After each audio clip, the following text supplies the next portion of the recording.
Coming up, leg 3 of the Volvo Ocean Race. Just 6 hours into leg 3, the fleet is struck by a tornado. Two water spouts coming this way. One boat's just got engulfed in it. Casualties on Assa. Will they be able to hang on to their lead? Now I'm going to go out and ask if they want me on the boat or not.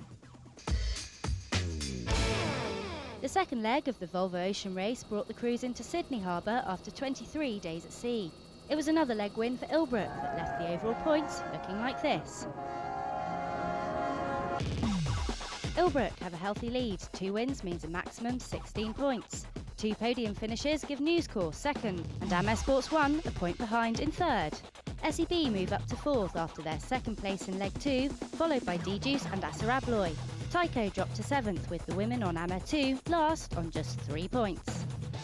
Ilbruck at the top is no surprise, but race pundits expected more from other boats. Assa Abloy has to be the biggest disappointment. I think the frustrations that are going on in that camp at the moment are enormous, and it's going to be very interesting to see if they have a bad race between here and Auckland now, what happens in Auckland. I think we might see a very big bomb go off in that group. As they finished the last leg, the crew's frustration was evident. Can't believe it. We've done the same thing again. I mean, you know, we're right there in 3rd place. Fast boat. We know we've got a fast boat, and we keep doing these, going off on these flyers. We've just got to sail a bit smarter, otherwise we have to sort it out. On Boxing Day, December the 26th, Sydney Harbour is the focal point for one of Australia's most spectacular sporting events, the start of the 1,000-kilometre Sydney to Hobart yacht race. For the first time in the history of the Whitbread and now the Volvo Ocean Race, the fleet compete in the Sydney to Hobart as part of their third leg to Auckland, New Zealand. 50 years ago, the race could take as long as 5 or 6 days, and while it may be an uncomfortable ride for the Volvo 60 fleet, they're likely to finish in half the time. It may be relatively short, but it could be one of the toughest stages of the race, and the finish line in Hobart is certainly not the end of the leg. For the first time, there'll be a pit stop to increase media and public interest. When the boats cross the finishing line, they'll effectively be suspended from racing, and they get a gun to finish, and then 3 hours later they will get a gun to restart. During that period, they will go alongside in Hobart. They will do media interviews and talk to the press. After leaving Hobart, the fleet then face a 1,400-mile journey across the Tasman Sea to the finish line in New Zealand. As the countdown began to the start of the 57th Sydney to Hobart, the city skyline made a dramatic backdrop to the fleet. A tense time for all the crews. The winds very light and fickle, gusting just over 7 knots. The smoke from the raging bushfires outside Sydney doing little to help visibility. With all seeking that perfect start and more than 70 other boats on the racecourse, there was no room for error. 5. Keep the boat speed up, guys. 3. There it is. The gun goes off and leg 3 of the Volvo Ocean Race around the world gets underway on a very smoky Sydney Harbour. At the top of the screen, it's a good start for Team NewsCorp and for Tyco in the middle of the pack.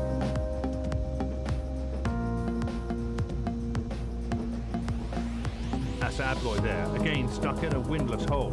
You can't go much slower than that. Team NewsCorp has spotted the breeze.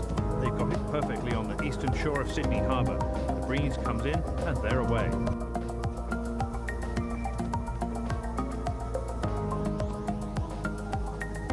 In the middle with the green sails, SEB struggled to pick up the breeze. We're going to the J2 this time. J2 up. That water. But Amer Sports 2, the all-gold crew led by Lisa McDonald, have a problem. They're going to have to lower that sail.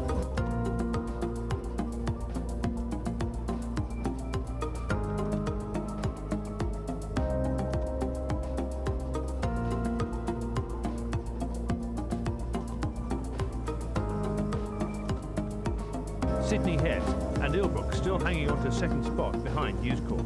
DJuice Dragon and Knot Frostad very close to the stern of NewsCorp.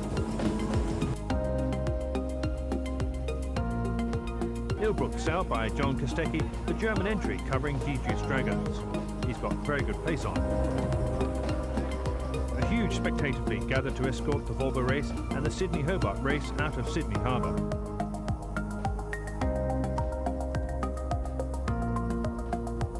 At the first mark, it's NewsCorp leads. Juice Dragons beat Ilbruck coming around the tack, so second out of the harbour for them.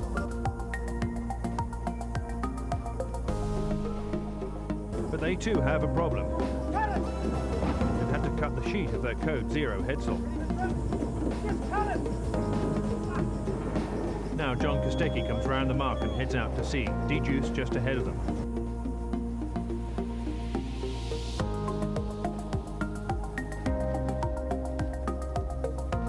So Ilbruck is third out of the harbour with SEB behind in fourth spot.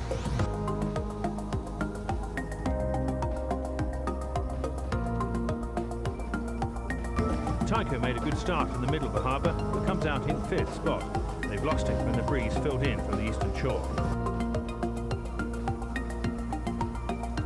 And then the all-female crew. Lisa McDonald's team leads stablemate Amer Sports 1, sailed by Grant Dalton.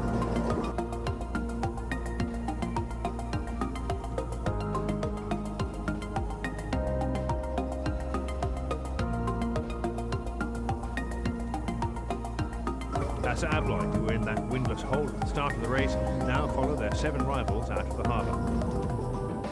Yeah, things haven't gone quite according to plan at the moment. We've got to bid on to make good back our losses here. We're expecting some up and down breeze, and we're just going to have to see how we go. I've got to catch up with my wife, who's just in front of me. But Team Assa Abloy trying to claw back what we lost in the first few minutes of the race. It may have been a light start, but the typically strong southerly breeze kicked in outside the Sydney heads, and the Volvo fleet get a pounding. Despite the conditions, no one took their foot off the accelerator. The fleet were separated by just 7 miles, and most of them were in sight of each other.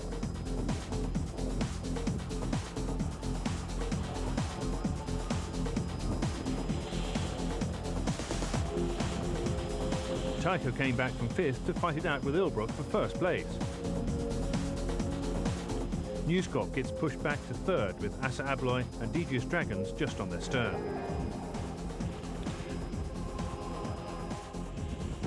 But worse was to come. Join us after the break for all the action.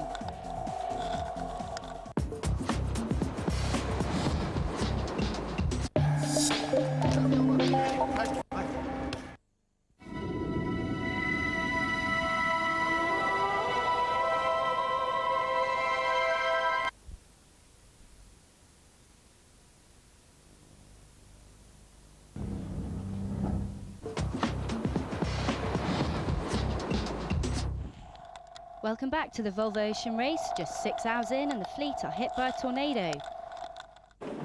We're just being told to get ready to come on deck. Not that we were sleeping really. Well, huge water spouts coming this way. One boat's just got engulfed in it. And I think we're going to have to get all our sails down and sit and wait and hope that it doesn't get us.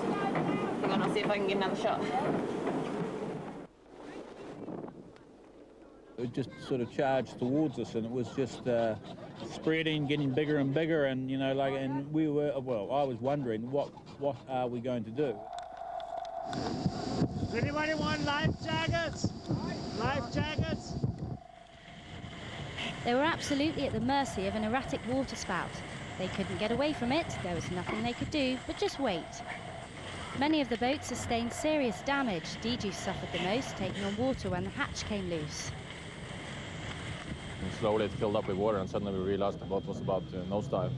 And then it was all full of water in the front, so we had to slow down and we lost a lot of miles. And Amer Sports 2 broke their forestay. Lisa McDonald was injured during the struggle, and Karen Henderson came off deck to treat her after something got caught in her eye. Then, just 40 hours into the leg, disaster struck the Swedish yacht SEB.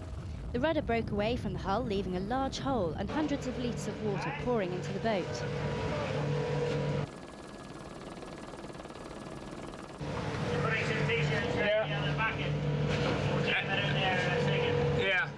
The hole was plugged using a bucket and T-shirts, and the water bailed out.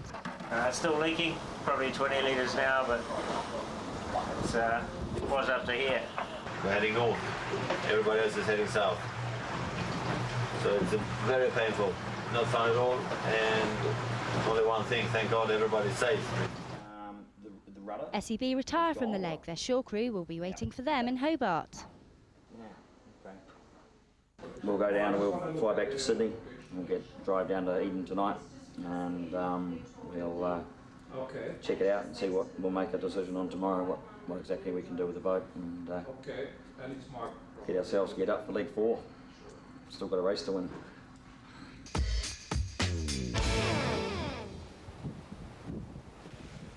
Back on the racecourse, day 3, and the front 6 boats were separated by just 4 miles as they made their way down the coast of Tasmania.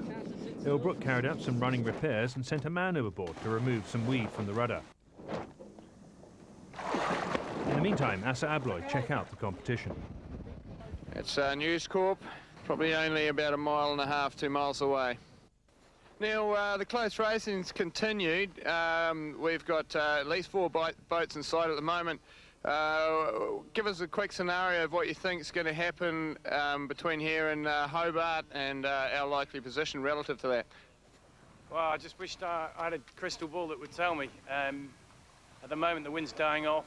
Typical sort of Tasmanian situation, light westerly. We're 30 or 40 miles from the land. There's always a possibility we'll get a sea breeze, which would make the day a little unpleasant. Winds were still light, making the race even more tactical. With such small margins, any error could be the difference between 1st and 6th. Amer Sports 1 gained on the fleet, moving up to 4th, but Amer Sports 2, still under jury rig after their forestay broke, now 80 miles back, and some tough tactical racing still to come. Australian weather expert Roger Badham knows the waters around Tasmania better than most.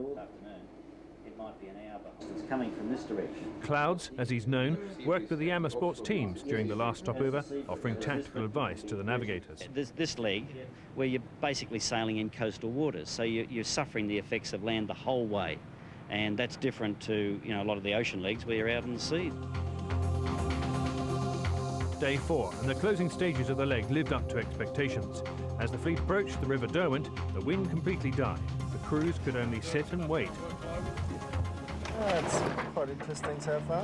It's a long way to go still. About 20 miles. 1 knot. 20 hours. It was a tortuous approach to the halfway mark in Hobart. With the Derwent River in sight, the fleet were parked, and many saw their advantage slip away. A wind hole inshore caught out many of the teams, including Ilbruck. But Assa Abloy, Amer Sports 1 and Tyco saw a way round it. It was Assa Abloy who got the new breeze first and made a break from the pack. Once they gained the advantage, they didn't look back. For a change, we've had a little bit of, I don't know if we call it luck, but at least the gods has been with us. And we could make a detour around the Cape here after Tasman Island, and all the others went into less wind, and we arced around them, and now we are in the lead, which feels fantastic. We are 4 miles in front of the next boat, so keep your fingers crossed.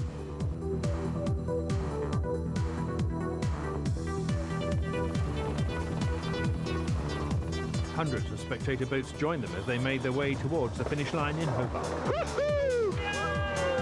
Now we get dangerous, huh? This result won't count towards the overall standings. It's the first into Auckland who'll pick up the points for the leg, but it's still a great confidence boost for the team. 25 minutes later was Grant Dalton's Amer 1, who managed to sneak past in the closing stages. Tyco arrived in 3rd, at last a podium position for the team. DJs got their best result to date, finishing 4th, ahead of NewsCorp, and there were few smiles from them, despite collecting a cheque for $10,000 for being first out of Sydney. But they donated that to the Sydney Fire Fund. But the big surprise was Ilbruck, who arrived in 6th place, having led for most of the race. A definite change of fortune for John Kostecki's team. The women aboard Amer Sports 2 finally arrived more than 6 hours later, after an emergency pit stop to repair their forestay.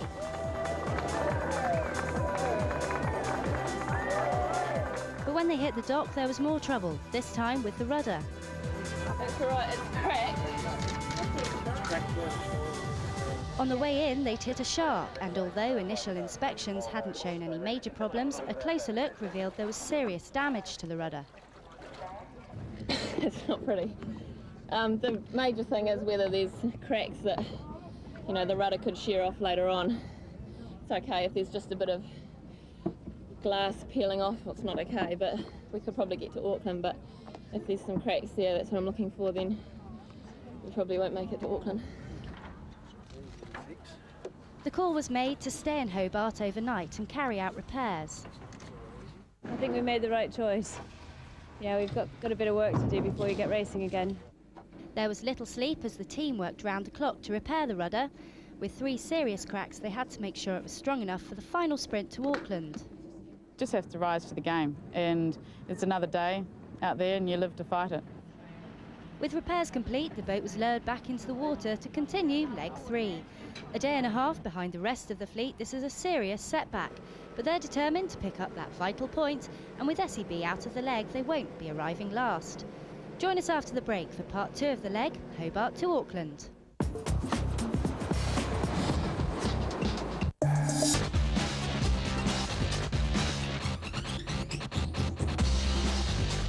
Everywhere we are, in everything we do, Tyco International is breaking away from the pack. Look for Team Tyco, now competing in the Volvo Ocean Race.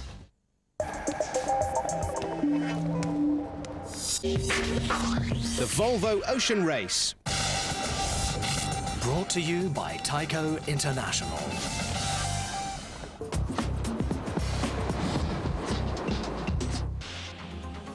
Welcome back to Sailing World and the Volvo Ocean Race fleet en route from Hobart to Auckland. Assa Abloy were the first to leave the Tasmanian coastline, but the chasing pack were closing the gap. Amer 1 and Tyco were still in sight, fighting it out for second, while the battle for third was just as close. A few minutes behind Tyco were DJ's Dragons, NewsCorp and Ilbruck. We're looking forward to 1,400 miles of pure excitement.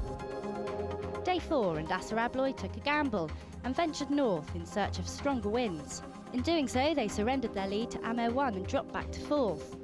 The rest of the fleet took a more southerly route to Auckland, but by the end of the day, Assa had already made gains, moving back up to 2nd behind Amer 1. We like where we are. We got 4 boats to the south of us, and we have a fairly good lead on. We got 1 boat that might be dangerous to the north of us, Assa, but they're quite a bit north. They're 30 miles north, and that could be good for them or bad for them. We just don't know.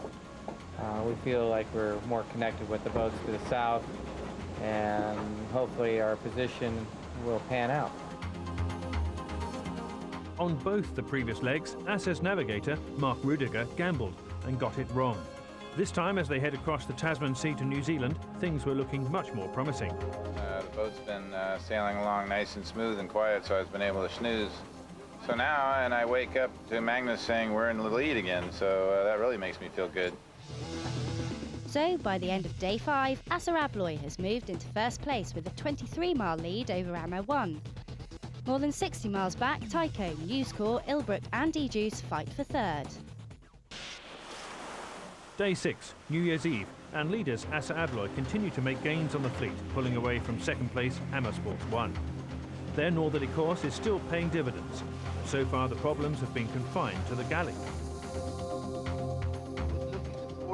Gas is coming out everywhere and I have no control over it. Do you want me to pass you a match, Magnus? No, that we're gonna blow up. The boys are waiting for a good dinner and I don't even have gas. It's a disaster. No problems cooking food aboard DJ's.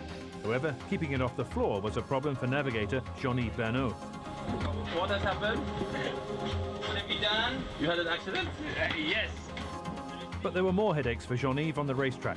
The decision to take a more southerly route to New Zealand has left DJ's in 6th place, 150 miles behind the leaders. Meanwhile, Ilbruck, NewsCorp and Tyco continually trade places as they fight it out for 3rd. Still only a couple of miles in it. Tyco staying in the hunt despite hitting a shark. We ran over it doing about, I don't know, 17 knots.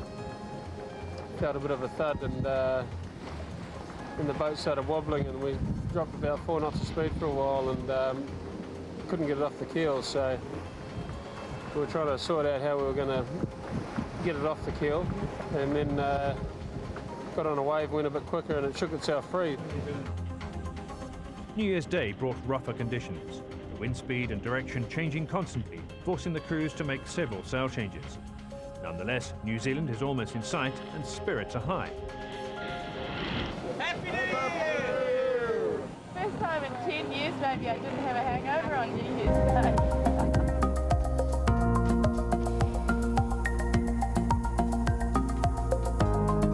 Dawn on day 9, and Assa Abloy have held onto their lead.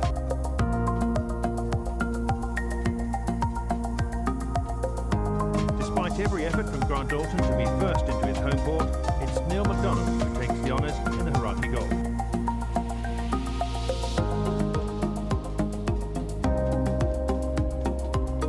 How many fingers? 2 for victory. 1 victory there, Sydney Hobart. Another victory there. Sydney Auckland. Yes. Assa Abloy desperately needed this win, and for the Kiwis on board, the timing couldn't have been better. Been dreaming about this all my life, every single day. And here we are. Wow. Grant Dalton has been clawing back the miles over the past 2 days. He's now just 24 miles back, but Assa know they're out of danger. He's got a reputation for being a bit of a comeback kid, so we were a bit worried for a while, but we stayed cool. He's back there and we're here now, so that's all that matters. As they jive for the line, the leg is finally over, and Assa Abloy have a win under their belts. Ready, Alex, Morgan? Very well.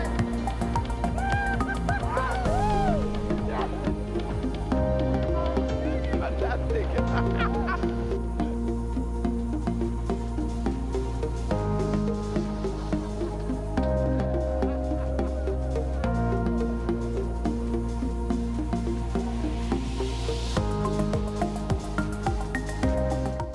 It must be a huge relief for you. It is, now that we've finished. Stop looking back. It was pretty obviously tense the whole time. It's tough leading from the front.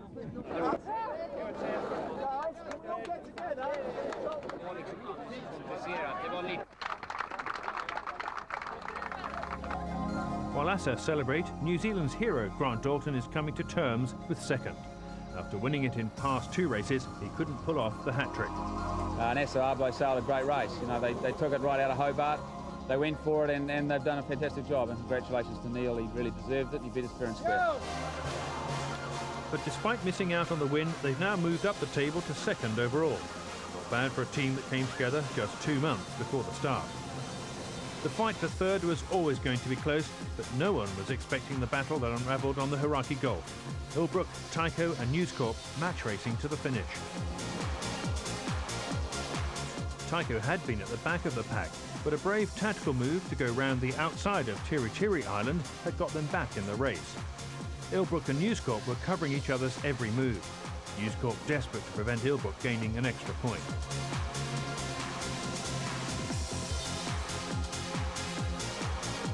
But this was make or break for Tyco.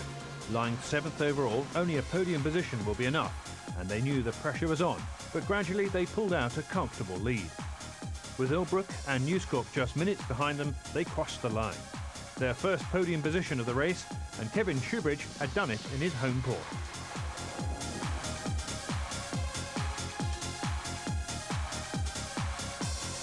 Fantastic. I think we'd only knew 15, 20 minutes for the finish, so it was great. Huge relief, because, you know, the league had been a bit of a disappointment up to that stage. We'd struggled across the Tasman with speed against Ilbruck in the really fresh reaching conditions, so it was nice to be able to come back. The driving rain did little to dampen spirits.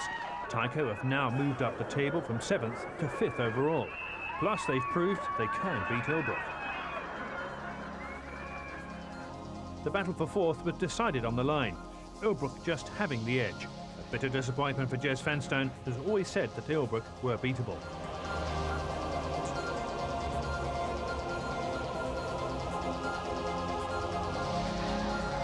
But the boat that needs a result more than any other is DJU's. Arriving in 6th place, Knut Frostad is clearly frustrated. How I feel? Shouldn't say that on TV, I guess, but I don't feel very well about it now. Now we're disappointed. was a hard leg for us. We started hard. We came well out of Sydney, and our Halley lock broke and filled the boat up with water and did all kinds of things. But so it was a struggle to Hobart, but we got out of Hobart in fourth, which was pretty good. And then we chose to follow the wrong guys. And we had a speed problem with Ilbruck and the guys on tight reaching, jib reaching. So we got left behind there all the time, and that was frustrating. Finally, more than a day and a half after the rest of the fleet, having stopped in Hobart with rudder problems, Amer Sports 2 arrived at the biggest reception yet. Their placing never seems to affect their ability to pull in the crowds. You know, as bad as it was a leg for us, it's, you sort of forget about it when you get in here and see all these people.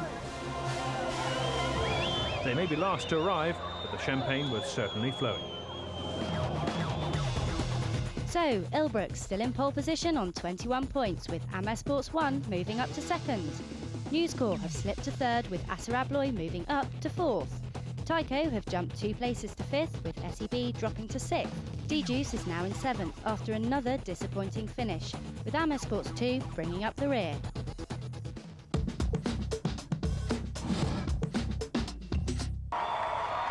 The next leg takes the fleet from Auckland across the Pacific to the buzzing city of Rio de Janeiro. We'll bring you that report on Sailing World. Join us then.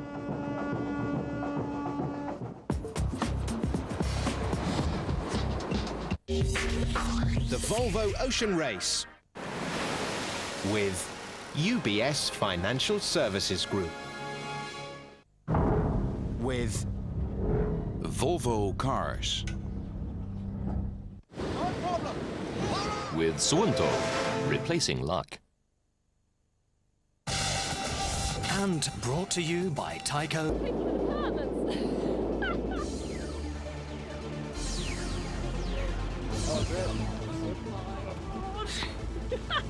That was great!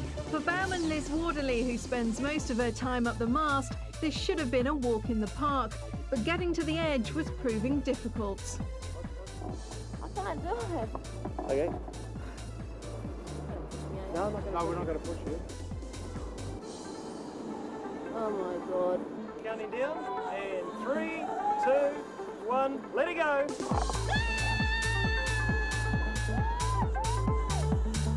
Big wave.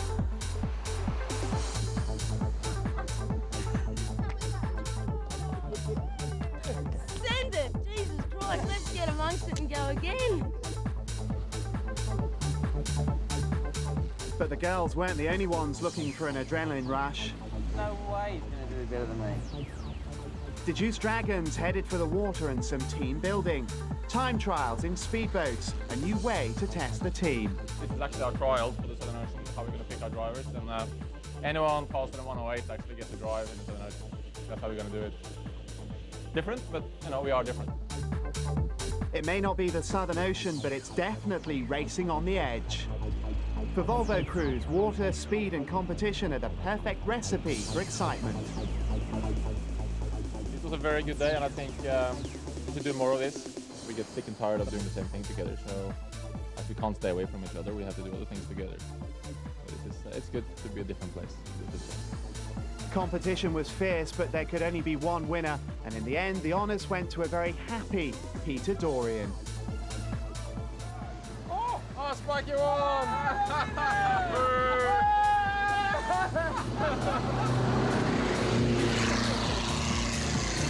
Hold ya.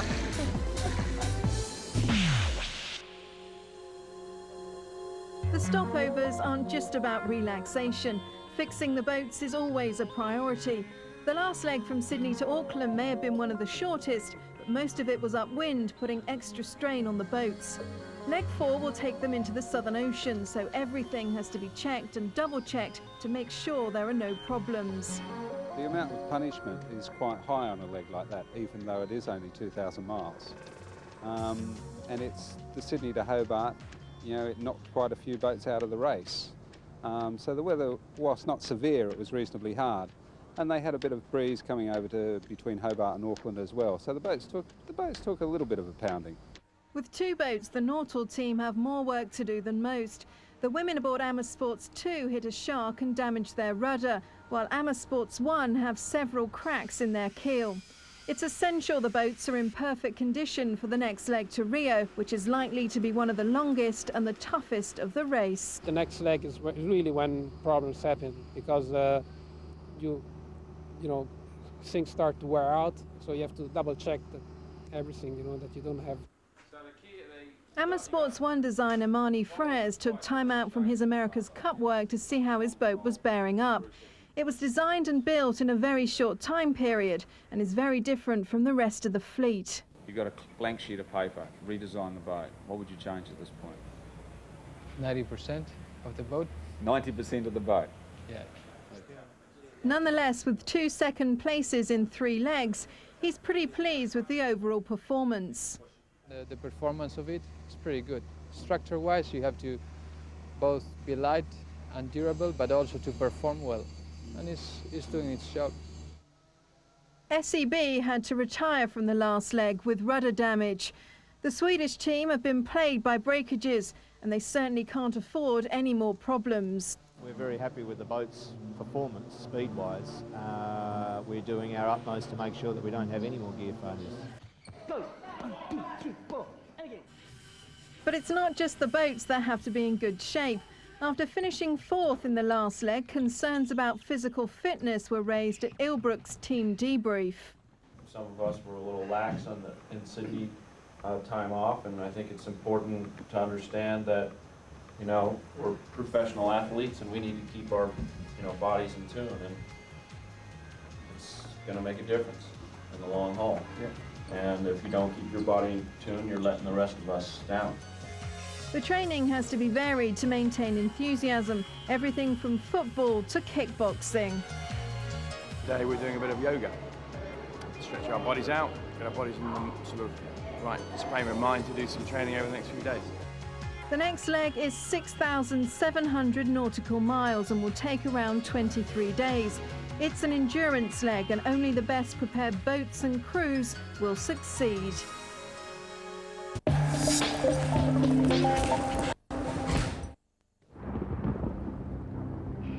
Tyco disqualified from the last leg for not making one of their mandatory radio checks. We're adamant we're in the right. We're adamant. There's no dispute that we didn't report. We did report. It's just a matter of time. We think we did it 43 minutes after the hour, which is allowed under the rule. And they're saying we did it about 4 minutes after that, which would count us out. So we've got a lot of positions and times and logs of when we've done things, and we're applying for redress, which is going to be heard at midday, and we're hopeful it's going to be overturned. I am protesting and making application for redress because the inaction of the race committee, in which they should be thrown out of leg 3 of the Volvo race, because they have basically violated not only the sailing instructions of our race but also the Sydney Hobart race. And the organisers, the CYC, have put those requirements in for one very, very good reason, and that's for safety. And as I understand, they've violated it. The fight continued on the water. The 2 boats were never more than a few miles apart, but Tyco managed to beat rivals NewsCorp into Auckland. Kevin Shoebridge and his crew celebrating their first top 3 finish. NewsCorp had to settle for 5th, their worst result so far. But Ross Field wasn't giving up. He continued his protest against Tyco. Technically, Tyco shouldn't have started the leg and should have pulled out when she was at Gabriel Island, when she passed that latitude 37.15, and which is quite clear in the sailing instructions that she did not finish. And she should have just come straight to New Zealand. She shouldn't have started the leg. And I mean, we didn't cover her anyway, anywhere at all, basically because we believe she was a non-competitor. Tyco's fate in the Volvo Ocean race was hanging in the balance. After retiring from leg 2, they couldn't afford to lose any more points, or even worse, be disqualified from the leg. The matter had to be resolved by an international jury. The hearing took 2 days. Nervous times for Kevin Shoebridge. If the appeal is upheld and they're granted redress, well, then it does affect us because it means positions could change, but you know, hopefully it's not going to get to that stage. In the end, NewsCorp's protest was upheld. The jury decided that Tyco had broken safety regulations, but in doing so had gained no advantage. They were fined just £500. We're delighted that it's over, and there's been no change in the race as such. It's cost us £500, which isn't great, but that's not the end of the world. And, you know, we've just got to get on with it. I am actually very annoyed that we have to go through this whole procedure. The race committee are the ones who should have lodged this protest. Tyco have broken sailing instructions, and now it is left up to the competitors to police the sailing instructions. So obviously things are going to go on from here and hopefully get clarified before we start the next leg. Protests are common in ocean racing, and with only 3 legs completed, this is unlikely to be the last. Coming up after the break, Grant Dalton gives his verdict on their race so far. Unless we give this campaign a major adrenaline shot in the next 2 weeks, before it leaves here, a major adrenaline shot, it will just slowly go downhill. And SEB left to pick up the pieces after Matt Humphries quits the team. For me to do this was the hardest decision that I ever had to make, and it's a very, very sad decision. With UBS Financial Services Group.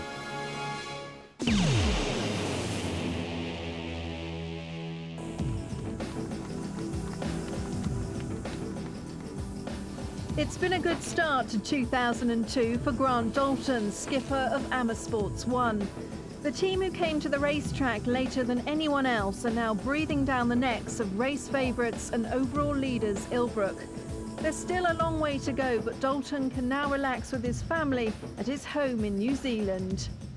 Unless we give this campaign a major adrenaline shot in the next 2 weeks, before it leaves here, a major adrenaline shot, it will just slowly go downhill and end up fifth. To jump it from second, to get consistently have the ability to get into first place over the whole race, not just start winning legs, or beat Ilbruck consistently, because in the end that's what you got to do. You got to beat them more times than they beat us, and beat everybody else on the way. So I still think we're artificially escalated up the chain into second place. I'm still not convinced we should be there, you know. I mean, I expected to be about fifth when we got here. I have the sense that we can win this. Sense I never had with Merit Cup, and I certainly didn't have at the start of this race, but I sense that we can win it. But it's going to take a huge effort to get us to that point. 2 second places have been achieved using a boat designed by Marnie Frères. Dalton chose it ahead of the more popular Far design used by most of the fleet. Well, we're certainly the cat among the pigeons at the moment. We're in second place. You know, we've got enemy on every side. Did we take the boat we should have? And I think the answer is yes. I mean, I've never thought we've got the wrong boat. I mean, I sure as hell would like to go faster. There's times when I think the other boat would be faster. But I think in balance, we're going okay. We seem to have a perpetual habit of being able to catch up, which usually is luck in the first instance, but if you do it enough times, then you've got to be fast. A boat which I know will go faster yet, because we're still learning and all the other teams have peaked. Dalton is the most experienced skipper in the race. He's competed in every Whitbread since 1981 and seen plenty of changes. You go way back to 1981, it's different, and Crocky, you can't compare them. The only thing that's the same is that they go around the world and there's boats involved. People are different, the technology's different, the money's different, you're professional, the sail material's different, the rigs are different, everything's different, the motors are different. But you'd expect that, because that's evolution, and so was motor racing 20 years ago as well. Is it better than it was 20 years ago? Certainly not as much fun. We had a hell of a good time. But then the world was different then too. But Grant isn't just a skipper. He studied law and accountancy at university, and it's proved invaluable. I am an accountant, and I spent half my life in the world of accountancy and law. I run the campaigns and I run the budgets. You can't do it unless you do that. You might get away with one and you'll crash the budgets and that'll be that. You know, they won't want you back. You have to come out on budget. You've got to tell them what the budget's going to be. You've got to know what you're selling, because it's very easy to undersell and it's very easy to oversell the amount. If you oversell the amount, you won't get it because it'll be too much money. So you've got to be right on the button with the money. And there's no doubt that being an accountant and spending time in a business environment and the disciplines of business have been a huge asset. For his next challenge, he wants to take part in the Ironman competition, his toughest challenge to date. The Ironman's is a sprint, basically. It's a 3.8k swim, 180 k's on the bike, which is a long one on a push bike, and then a marathon. Now, most miserable old farts can't even run a marathon in their lives, but I'm going to try and put them all together. But I want to do it in 11 hours, which would qualify me for the World Championship at my age group in Hawaii, Kona Ironman, which is that's the event in October next year.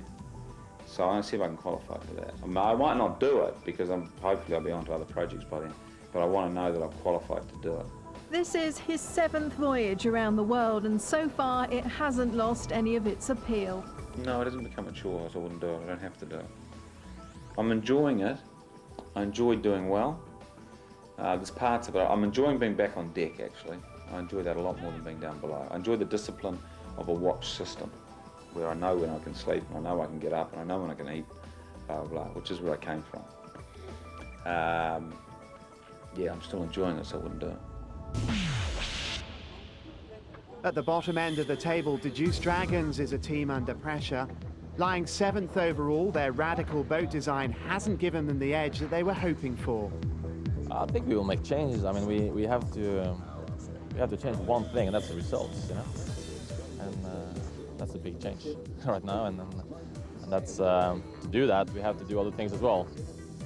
It's too early to say exactly all the things we will do, but for sure we're looking into everything that can influence the result and how much we have to change and improve to make sure we get on the right track. A day after they finished leg 3, they were back on the water trying to improve their speed. Two-boat testing using identical boats is the best way to see which sails are most effective. But many feel it's not the sails that are the problem, but the boat. The team has moved away from the traditional phare design, and as yet it's not proving to be a winner. So is Knut Frostad convinced he made the right choice? Well, looking at the result board, you could say no, but on the other hand, that's not the reason why we're there. You know, it's not the boat. We just haven't been at the right place at the right time. Simple as that. And we proved on the second leg that we could be up there with the best boats and sail really well and even lead the race. And even on the way to Hobart, we were one of the top boats all the way. You know, and okay, the last 4 days or 5 days after Hobart, we didn't do that well, but we wouldn't have been in the top of the fleet all the way into Hobart or managed to lead the second leg for such a long time and finishing 4th if we were having the wrong boat. If you had the wrong boat, we'll be behind and behind and behind. In the last round the world race, Knut Frostad was on the podium at this stage on Innovation Caverna, finishing 4th overall. This time, many expected him to go one better, so 7th is a bitter pill to swallow. It's a disappointment for me. It's but you know, I got to move on. I mean, it's this race is all about managing to not being drained by these hurdles you meet on the way, because it's millions of them. Like, you have them every day on board. Like, there's something that's going to try to stop you from doing well.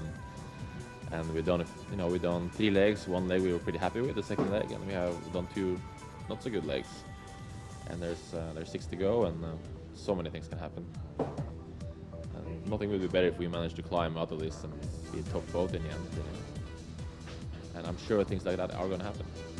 And while other teams have changed their crew or even sacked their skipper when they've got bad results, there are no plans for a major rethink here. The team still believes they have what it takes.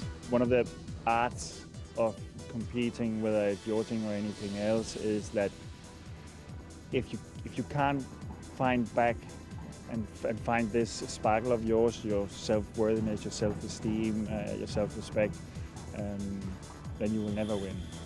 And I think most of the people on the boat, they have tried it before. I know for sure. I've been there many times before, where I've had my ass kicked for the first couple of days in a regatta, and you just have to find to get back into the groove. And the next leg should suit their boat. Heavy downwind conditions in the Southern Ocean, and they're determined to make their comeback.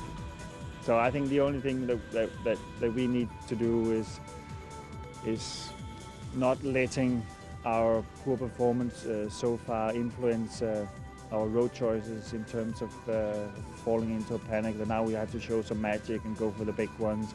We just have to stay in there and go for the small thing, take it bit by bit, and beat them.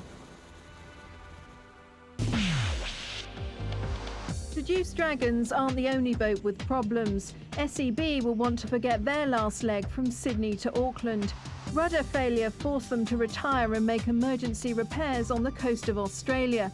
They then had to endure a long and painful delivery trip to New Zealand. Everyone's pretty bored right now, and we're thinking of things to do and thinking about what could have been if we were still racing. And it's New Year's Eve. We've got coffee and freeze-dried chicken curry to look forward to, rather than copious amounts of champagne. Marcel is the king of the cards because he spent the last 14 hours in front of the screen playing freeze-up. Despite plenty of sleep, time just dragged. With the motor on, they managed to catch Seduced Dragons as they headed towards Auckland, but this wasn't a race. There would be no extra points even if they were first to the dock. So what can we expect in Auckland? What can we expect? I think we can expect very small reception. Hopefully we arrive in the middle of the night so no one can see us.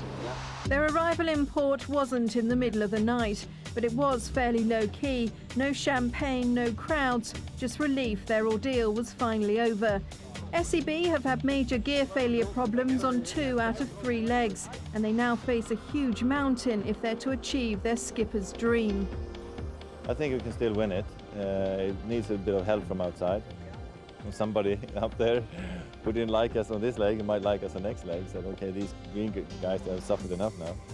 So he might give us one next time. We have to look at podium finishes for the rest of the race, and we have to look at maybe Ilbruck dropping down a few spots like they have in this leg.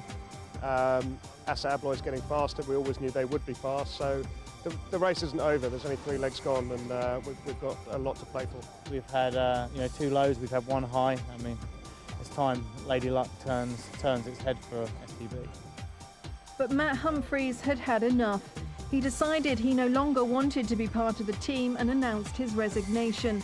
A right-hand man to skipper Gunnar Krantz, it seems the two no longer saw eye to eye. I think it's sad that we can't continue this race together, because it would be nice to cross the finish line, but at the same time we have done so many miles together, and if we want to improve and make things better, maybe it's the right thing to go different ways. I've never resigned from anything in my life, and for me to do this was the hardest decision that I ever had to make, and it's a very, very sad decision, but I made that decision because I disagreed with the way the project was being led, and it's very important. It was very important for me to go about winning this race in the correct way, and it just wasn't happening. And I'm leaving the Volvo Ocean race here, but I'll be back, but maybe not yet. This is Matt Humphries' 4th round-the-world race, and he's renowned as one of the best helmsmen. His skills will be sorely missed on SEB. His experience in steering the boat, and that is noticeable.